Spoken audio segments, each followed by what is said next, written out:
Замочек. Хорошо. Сейчас будем сворачиваться с вами. Шутки жесткие. Вот здесь. Как будто в первый раз ножки чуть-чуть раздвинем.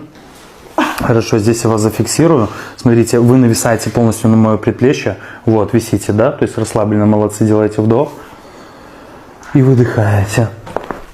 Вот, хорошо. Вот здесь. Подождите. Так, делаем вдох. И выдыхаем. Хорошо.